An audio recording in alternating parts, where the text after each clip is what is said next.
Bienvenidos a El Hampa Bruta, el canal donde revelamos las historias más complejas y desconocidas del mundo criminal. Aquí analizamos, sin adornos ni ficciones, ni glorificación, la vida de quienes construyeron imperios al margen de la ley y cómo sus decisiones marcaron profundamente a sociedades enteras. En este episodio, nos adentraremos en el ascenso y caída de uno de los personajes más enigmáticos y temidos del crimen organizado colombiano. Un hombre que operó desde las sombras, moldeó ejércitos armados y terminó siendo víctima de su propia red de traiciones. Esta es la historia de Wilber Varela, alias Jabón. Y recuerda, si este contenido te resultó tan impactante como a nosotros al investigarlo, no olvides apoyarnos para que podamos seguir profundizando en estas historias reales que marcaron a toda una era. Suscríbete al canal, activa la campanita para no perderte ningún episodio, comparte este video con quienes disfrutan de contenidos bien narrados y déjanos tu opinión en los comentarios. Tu participación hace crecer esta comunidad de buscadores de verdad. Ahora sí, entremos de lleno en la historia de uno de los capos más letales y enigmáticos de la historia del crimen organizado en Colombia. Wilber Varela, alias Jabón. A finales de los años 70, mientras Colombia ya sentía el temblor del tráfico ilícito a gran escala, en Roldanillo, un municipio del Valle del Cauca bordeado por montañas y campos de caña, nacía una sombra que más tarde teñiría de violencia, traición y muerte a buena parte del país. Su nombre era Wilber Alirio Varela Fajardo, pero en los pasillos del bajo mundo sería conocido simplemente como Jabón, un apodo que parecía inofensivo, tomado de una marca comercial de su familia, aunque su presencia limpiaría cualquier obstáculo con sangre. Durante sus primeros años, Varela no destacaba del todo. Se movía con discreción, cultivando una personalidad camaleónica que lo acompañaría por el resto de su vida. Decía ser un ex sargento de la Policía Nacional, aunque ningún documento oficial lo acreditó jamás. En realidad, sus primeros pasos dentro del mundo criminal fueron como muchos otros, en las sombras, en silencio. Jalaba carros, hacía mandados peligrosos y se ganaba la vida como podía dentro de un ecosistema donde la ley era un concepto maleable. Poco a poco se abrió paso como vigilante armado en laboratorios clandestinos, especialmente en uno que operaba bajo la batuta de Andrés López, alias Florecita, un entonces emergente productor del Valle. Pero el verdadero salto al poder lo dio cuando fue contratado por los Rodríguez Orejuela, líderes del legendario Clan de Cali. Su papel era claro: seguridad, cobranzas y eliminación de obstáculos. La capacidad de Varela para cumplir con estas tareas lo volvió una pieza de confianza. No tardó en escalar posiciones. Pronto se convirtió en ejecutor a sueldo de confianza, primero de los Rodríguez y luego de uno de sus rivales internos, Orlando Henao Montoya, alias el hombre del overol, Oscar I o Don H, un hombre silencioso, astuto y letal que fundaría las bases de lo que sería el Grupo del Norte del Valle. Orlando Henao Montoya fue el máximo jefe del Clan del Norte del Valle y comenzó su actividad delictiva bajo la influencia de Gerardo Martínez, alias Drácula. Varela pasó a ser la sombra de Henao. Era su jefe de escoltas, su ejecutor, su perro de guerra, y como tal, vivió lo que sería uno de los giros más importantes en su historia: el atentado del 23 de noviembre de 1997 en la vía Arrozo, cerca de Cali. Presuntamente y según las versiones de la época, el ataque fue orquestado por Helmer Herrera Buitrago, alias Pacho Herrera, un rival directo del clan de Henao. Varela sobrevivió, pero el ataque no solo rozó su carne, también desgarró la frágil tregua entre clanes. A partir de ahí, Jabón desató una persecución silenciosa y letal. La primera ficha en caer fue la de Pacho Herrera. La ejecución de ese hombre, cuarto al mando del Clan de Cali, no solo representó una venganza personal, sino un golpe estructural a una organización que comenzaba a perder su hegemonía. En la sombra, Varela se iba consolidando como una figura siniestra pero eficaz, alguien capaz de planear homicidios con precisión quirúrgica y de orquestar una guerra que terminaría en el colapso de varios clanes históricos. Pero el precio de esa guerra no tardó en cobrarse. Orlando Henao, su mentor, fue asesinado en la cárcel Modelo de Bogotá a manos de José Manuel Herrera, alias El Inválido, hermano de Pacho, una venganza cíclica, una cadena de violencia. Jabón quedó solo, sin jefe, sin contención, y decidió que era hora de tomar las riendas del imperio. Lo que vino después fue una expansión meticulosa. Varela no se conformó con el papel de ejecutor a sueldo, transformó su operación en una estructura criminal robusta, eficiente y con alcance internacional. Su mano derecha sería Luis Alfonso Ocampo Fomeque, alias Tocayo, medio hermano del también temido Víctor Patiño Fomeque, la Fiera. Con ellos formó un núcleo criminal que acabó con 4 hermanos del clan Herrera, expropió propiedades y obligó a otros rivales a huir del país. Era más que venganza, era conquista territorial. Pero no todo se reducía a violencia y ejecuciones. Jabón también fue un hábil tejedor de alianzas. Supo mirar hacia México y establecer relaciones con grupos como el Clan de Juárez y los Beltrán Leiva. Se decía que mantenía contacto directo con Amado Carrillo Fuentes, alias el Señor de los Cielos. La conexión era pragmática: rutas, laboratorios, protección. A su vez, consolidó una amistad con Carlos Mario Jiménez, alias Macaco, un comandante paramilitar que lo ayudaría a mantener el equilibrio en medio de las tormentas que se avecinaban. Sin embargo, con el poder vino la paranoia. Para el cambio de siglo, Wilber Alirio Varela Fajardo ya no era un simple ejecutor al servicio de otros. Se había convertido en un estratega metódico, brutal y con aspiraciones de liderazgo absoluto. Tras el final de Orlando Henao Montoya y posteriormente de Iván Urdinola, Jabón heredó no solo una porción del negocio criminal más lucrativo de Colombia, sino también enemigos implacables y conflictos internos que lo pondrían en una guerra sin retorno. En su afán de consolidar el poder, Varela entendió que la violencia era más efectiva que la diplomacia y que la lealtad se compraba con dinero o con miedo. Así nació su ejército privado, los Rastrojos o Rondas Campesinas Populares, RCP, compuesta por disidentes de las Autodefensas Unidas de Colombia, las AUC, un grupo armado con estructura militar, entrenado y financiado para cumplir una sola misión: eliminar a sus rivales y defender su dominio. Era la respuesta directa a los machos, el brazo armado de su mayor adversario, Diego León Montoya Sánchez, alias Don Diego. Lo que se desató fue una guerra fratricida sin precedentes entre antiguos aliados. Aunque ambos compartían un pasado dentro del mismo grupo criminal del norte del valle, sus diferencias eran insalvables. Varela comenzó a apropiarse de los bienes de capos caídos, lo que generó descontento en Don Diego, quien consideraba estas acciones como traición.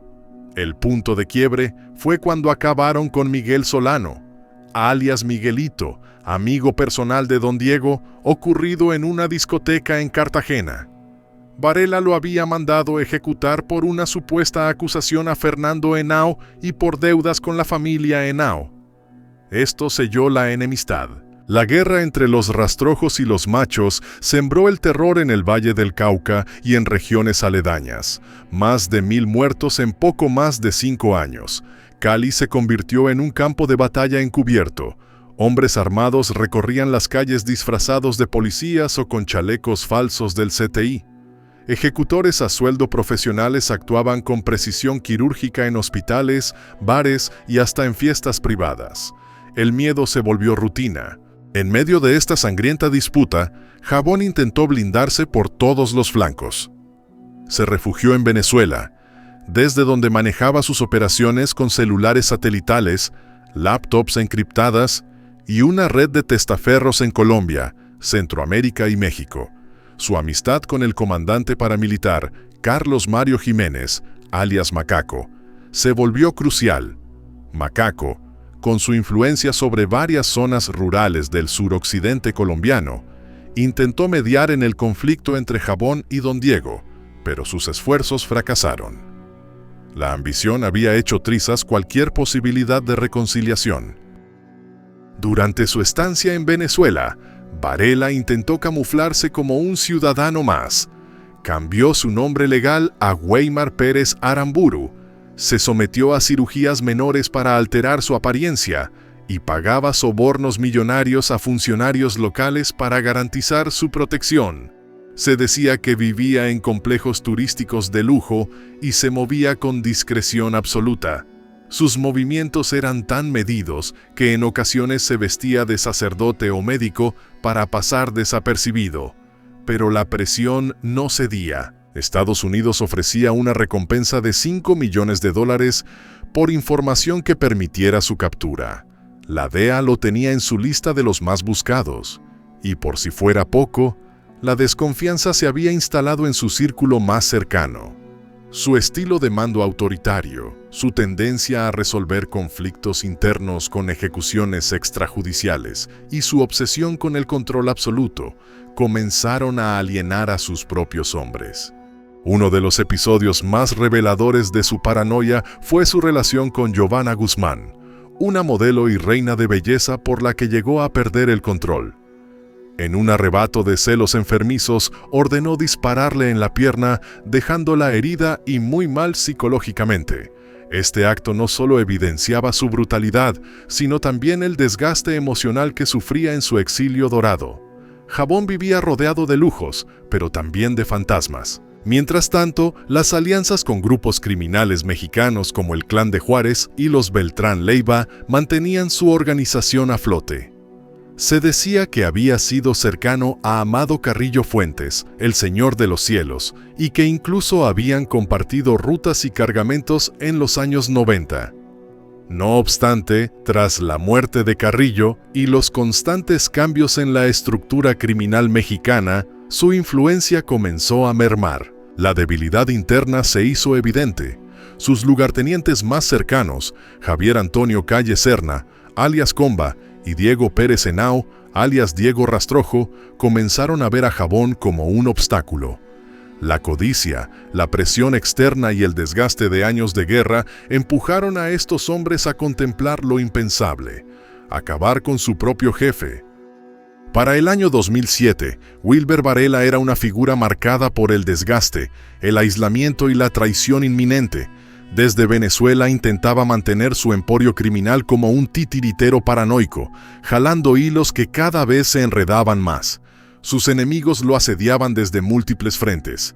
La DEA intensificaba su cacería, los servicios de inteligencia colombianos seguían sus movimientos y dentro de su propia organización los cuchillos se afilaban en silencio.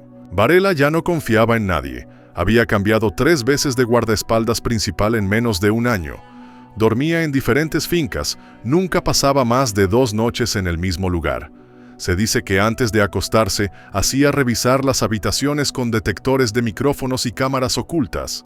Comenzó a alejarse incluso de sus jefes de seguridad y a comunicarse con sus subordinados a través de notas escritas a mano, que luego mandaba a quemar.